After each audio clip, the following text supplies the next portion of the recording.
உங்கள்கிட்ட வந்து நிற்கும் போது பசியோட நின்னாதான் வந்து என்னன்னா அவன் உழைப்பாளி. அதுதான் அந்த கன்செப்ஷனே. அது எதுல இருந்து வருது அப்படின்னு கேட்டீங்கன்னாக்கா நம்ம காஸ்ட் ஹையரார்க்கில தான் வருது. ஏன் உங்களுக்கு வந்து அதை கன்சியூவ் பண்ணும்போது வருஷத்துல 300 நாளைக்கு வேலைன்னு சொல்லல, ஏன் வந்து அது 100 நாள் தான் கொடுத்தாங்க? பணம் வந்து அவனுக்கு போய் சேர்றதுக்காக உருவாக்கப்படுத்திட்டோம். அப்போ நீங்க யாரும் கை வைக்க கூடாது, கான்ட்ராக்டர் உள்ள விடக்கூடாது. அவன் வந்து இந்த ஸ்கீமை டிங்கர் பண்ணா அதுல இருந்து எவ்வளவு பணம் வருதுன்னு எடுக்கலாம்னு தானே பார்த்துட்டே இருப்பாங்க. அதை பண்ணிட்டானுங்க இப்போ கடைசியா.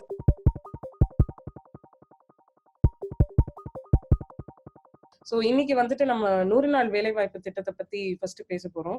என்னோட முதல் கேள்வி என்னன்னா, பிஜேபி கவர்மெண்ட், அதாவது மோடியே வந்துட்டு 100 நாள் வேலைவாய்ப்பு திட்டம் வந்து ஒரு ஃபெயிலியர், அது அவ்வளவு சக்சஸ்ஃபுல் மாடல் இல்லைன்னு சொல்லியிருந்தாரு. பட் இப்போ இந்த COVID-19 டைம்ல பார்த்தோம்னா 100 நாள் வேலைவாய்ப்பு திட்டத்தோட 50%க்கான பட்ஜெட்டே நம்ம ஆல்ரெடி கிராஸ் பண்ணிட்டோம். 1 lakh crore வந்து 50,000 கோடி தாண்டியாச்சு நம்ம. ஸோ இந்த COVID-19 மாதிரியான டைம்ல வந்துட்டு இந்த மாதிரி ஒரு திட்டம் ஆக்சுவலா யூஸ்ஃபுல்லா இருந்ததான்னு நான் என்னோட முதல் கேள்வி சார். பணம் கொடுக்கறதுன்னு முடிவு பண்ணீங்கன்னா எப்படி வேணா கொடுக்கலாம். சரியா, நேரம் பேங்க்ல கொடுக்கலாம். வேலை மோடி என்ன சொல்லிட்டு இருந்தாரு முன்னாடி, சும்மா இந்த டிக் த ஹோல்னு சொல்லிட்டு இருந்தாரு, மூட போறேன்னு சொன்னாரு ஃபர்ஸ்ட் வரும்போது. தென் தே ரியலைஸ்ட் என்ன அப்படின்னு கேட்டீங்கன்னாக்கா, ரூரலுக்கு பணம் போடுறதுனாக்கா இது ரொம்ப ஈஸியான வேலையா இருக்கு அப்படின்ட்டு. சிட்டில இருந்து வேலையை இழந்து வாழ்வாதாரம் இழந்து மறுபடியும் அவங்க சொந்த ஊர்களுக்கு போனவங்க இருக்காங்க. அவர்கள் எல்லாருக்கும் ஒரே ஒரு புகலிடம் அதுவா தான் இருக்கு. அதனாலதான் அது வந்து ஒரு பெரிய ஷார்ப் இது இருக்கு, பிரைஸ் டிமாண்ட் அந்த வேலைக்கு. ரூரல்ல வந்து இந்த ஒரு லைவ்லிஹுட் என்ஹான்ஸ் பண்ணணும் அப்படின்னு சொன்னா அது ஒரு முக்கியமான வெஹிக்கிளா அவங்க கையில இருக்கு இப்போ. ஏன்னா அது வந்து ஒரு ஃபங்க்ஷனிங் சிஸ்டம். அது எல்லாம் செட்டப் ஆகி ரெடியா இருக்கு. Only thing that you need is to allocate more money. அதை வந்து கொடுக்கறதுக்கு மனசு இல்லை அவங்களுக்கு.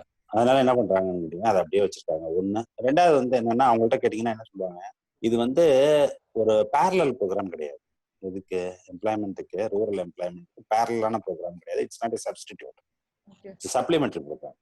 அது எதுக்கு உருவாக்கப்பட்டது அப்படின்னா, அக்ரிகல்ச்சர்ல வந்து எம்ப்ளாய்மெண்ட் அப்படிங்கிறது வந்து கண்டினியூஸா இருக்காது.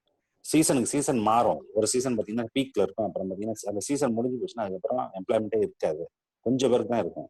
அந்த மாதிரி இருக்கும்போது என்னன்னாக்கா ப்ரொலாங்ட் ட்ரஃப்ஸ் இருக்கும்.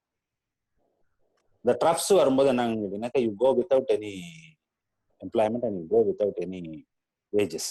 அப்போ அந்த சீசனாலிட்டி ப்ராப்ளம் இருக்குல்ல, அந்த சீசனாலிட்டி ப்ராப்ளம் வந்து இந்தியன் அக்ரிகல்ச்சர்ல ரொம்ப பல நூற்றாண்டுகளா இருக்கு. இப்போ இல்லை, விவசாயம் தோன்ற காலத்துல இருந்து அந்த சீசனாலிட்டி ப்ராப்ளம் இருக்கும். அப்போ அதை அட்ரஸ் பண்ற ஒரு விஷயமா தான் இது கொண்டு வரப்பட்டது. அதனால தான் பாத்தீங்கன்னா, ஏன் உங்களுக்கு வந்து அதை கன்சியூவ் பண்ணும்போது வருஷத்துல 300 நாளைக்கு வேலைன்னு சொல்லல, ஏன் வந்து அது 100 நாள் தான் கொடுத்தாங்க? ஏன் 100 நாள் கொடுத்தாங்கன்னா, இட்ஸ் சப்ளிமெண்டரி ப்ரோக்ராம். அதுவும் எப்படி அதான் 100 நாள் வந்து ஃபேமிலிக்கு தான், இட்ஸ் நாட் ஃபார் இண்டிவிஜுவல். இப்போ if you are 4 member house hold, then you have to share that 100 days. Per capita பாத்தீங்கன்னா 25 நாள் வரும்.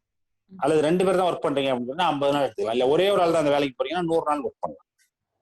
அப்போ once you reach that 100 days, அந்த ஹவுஸ் ஹோல்டு 100 நாள் ஆயிடுச்சுனாக்கா you will be red flag. அதுக்கப்புறம் you can't go to that work. நிறைய அரசாங்க ஸ்டேட் கவர்மெண்ட்ஸும் சரி, நிறைய நிபுணர்களும் வந்துட்டு 100 நாளுங்கிறது வந்து 200 நாளா ஆக்கணும் அப்படின்னு ஒரு ரிக்வெஸ்ட் வச்சுட்டு வராங்க. ஸோ உங்களோட கருத்து என்ன சார் இதை பத்தி? அது வந்து ரொம்ப ஸ்பெசிஃபிக்கா இந்த சமயத்துல சொல்றாங்க. என்ன அப்படின்னாக்கா, ரொம்ப ஒரு அக்யூட்டா ஜாப் லாசஸ் இருக்கு, லைவ்லிஹுட் லாசஸ் இருக்கு. அப்போ அது வந்து இப்போ கவர்மெண்ட்ல இருக்க மிஷினரி வந்து கவர்மெண்ட் இப்போ டக்குன்னு உடனே யோசிச்சு ஸ்கீமை இம்ப்ளிமெண்ட் பண்ணி டிசைன் பண்ணி இம்ப்ளிமெண்ட் பண்றதுங்கிறது அவ்வளவு இதாக நடக்காது, உடனே நடக்காது. அதனால ஏற்கனவே எக்ஸிஸ்டிங் ப்ரோக்ராம் இருக்கு, உங்களுக்கு எல்லாமே தெரியும் எப்படி பண்ணணுங்கிறதுக்கு உண்டான whole machinery is there, including the payment mechanism. அது இருக்கும்பொழுது நீங்க என்ன செய்யலாம் அப்படின்னா, ஒரே ஒரு வேலை தான் செய்யணும். நீங்க என்னன்னா, ட்ரெஷர்ல இருந்து பணத்தை அதுக்கு ட்ரான்ஸ்ஃபர் பண்ணிட்டீங்கன்னா அந்த பெட்டுக்கு ஒர்க் வந்து இட் கேன் கோ ரொம்ப குவிக்கா பண்ணிடலாம். அதை கஷ்டம் இருக்கு அப்படின்னு சொன்னீங்கன்னா, சிஸ்டத்தை ரீசார்ஜ் பண்றது அப்படிங்கும்போது 2 விதமா பண்ணலாம். ஒன்று வந்து என்ன செய்யலாம், உங்க அக்கௌண்ட் நம்பர்ஸ் எல்லாம் அவங்க வாங்கி வச்சிருக்காங்க, பேங்க் அக்கௌண்ட் நம்பர்ஸ் எல்லாம். அப்போ they can straight away transfer the money.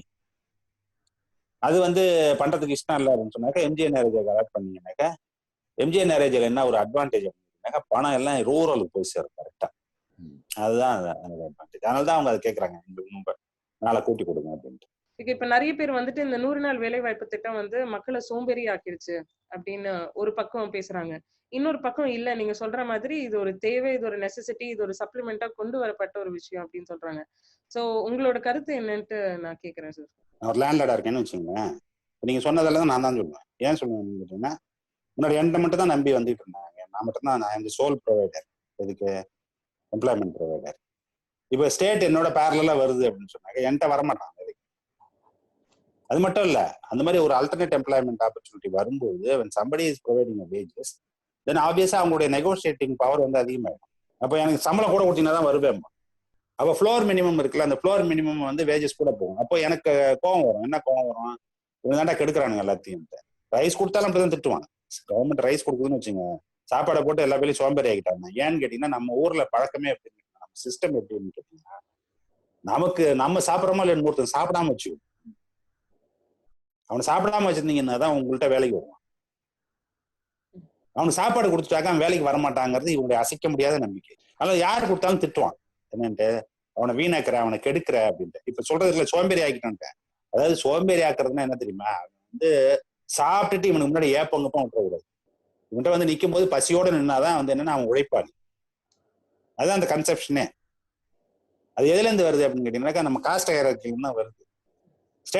Status கோயிஸ்ட் தான் நான் வரல, அதுல இருந்து வர்றது அந்த கமெண்ட். அதனால நீங்க உங்கள்கிட்ட கமெண்ட் சொல்றேன், உங்களுடைய லொகேஷன் என்னன்னு தெரிஞ்சீங்கன்னா you can interpret the meaning. இப்போ எல்லாரும் அவங்களோட மாநிலத்துல இருந்து திரும்ப அவங்க எங்க வேலை பண்ணிட்டு இருந்தாங்களோ அவங்க வேலை பண்ண ஆரம்பிச்சுட்டாங்க. இப்போ லாக்டவுனும் லிஃப்ட் பண்ணதுனால. இப்போ இந்த திட்டத்தோட ஃபியூச்சர் எப்படி நீங்க பாக்குறீங்க? அட்லீஸ்ட் நம்ம இப்போ இருக்கிற அரசாங்கத்தை பொறுத்த வரைக்கும். அதாவது டிமாண்ட் இருக்கிற வரைக்கும் நீங்க அதை கொடுக்கணும். It's a demand driven program. இந்த டிசைனே எப்படி அப்படின்னு கேட்டீங்கன்னா, நீங்க வந்து இவங்க ஃபினான்ஷியல் அலோகேஷன் கொடுக்கறதுனால தான் அது என்ன ஆகுதுன்னு கேட்டீங்கன்னாக்கா, அது இது வருது. லாவ் எடுத்து பாத்தீங்கன்னு வச்சுக்கோங்களேன், லாவ் எடுத்து பாத்தீங்க அப்படின்னு சொன்னா, எந்த ரூரல் ஹவுஸ் ஹோல்டும் இப்போ கிவ்ஸ் எ நோட்டீஸ் என்னன்ட்டு எனக்கு வேலை வேணும் அப்படின்னு சொன்னாக்க, the state is obligated to give 100 days of employment, and if it fails to provide that employment, it has to pay that the person whoever has demanded the work. அதுதான் இது demand driven. இந்த work, இந்த இது இருக்க இதுதான். அதனாலதான் இது entitlement program, இது கிராட்டிஸ் கிடையாது. பிடிஎஸ்ல நீங்க ரைஸ் கொடுக்கறது வந்து என்னன்னு கேட்டீங்கன்னா, நீங்க கொடுக்கலாம், தீந்து போச்சுன்னு சொல்லலாம், அதெல்லாம் சொல்லுவாங்க. ஆனா இதை பொறுத்த வரைக்கும் நீங்க என்ன செய்ய முடியாது, வேலை இல்லப்பாலாம் நீங்க சொல்லவே முடியாது. they can go to the court. ஏன்னா it gives them the right to work, the right based. That is the crucial difference between other programs and this kind of programs.